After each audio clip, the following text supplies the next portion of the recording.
notre espérance de vie a augmenté de 11 ans ces 30 dernières années. Donc à ce niveau-là, le système est excellent. Mais bien sûr, il y a des axes de réforme importants. D'abord, le pilotage et la gestion du RUAM qu'il nous faut revoir. C'est l'ambition du plan d'Ocamo, qui est un plan au long cours, dont il faudra justement se préoccuper après le référendum. Et puis bien sûr, le financement. Le financement du RUAM qu'il faut pérenniser, ce qui me permet d'ailleurs de rappeler que nous ne pouvons pas perdre un contributeur aussi essentiel qu'est l'État. L'État verse chaque année 6,5 milliards de cotisations au RUAM.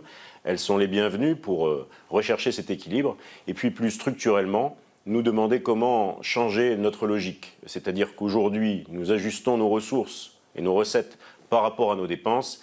Il faut renverser cette logique et passer à une définition d'une enveloppe globale de soins qui sera, elle, adaptée et fonction des ressources dont on dispose. Alors, la Nouvelle-Calédonie est compétente en matière de santé depuis 60 ans, qu'elle finance en totalité par ses cotisations et ses impôts.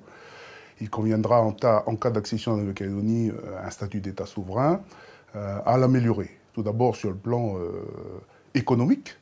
Donc il s'agira d'élargir l'assiette de financement, un peu plus sa fiscalité. Ensuite, sur le plan de la gouvernance, donc d'étendre la gouvernance à la puissance publique. Et enfin, sur le plan de la vision, donc avoir un peu plus une approche intégrée de la santé dans toutes les politiques publiques.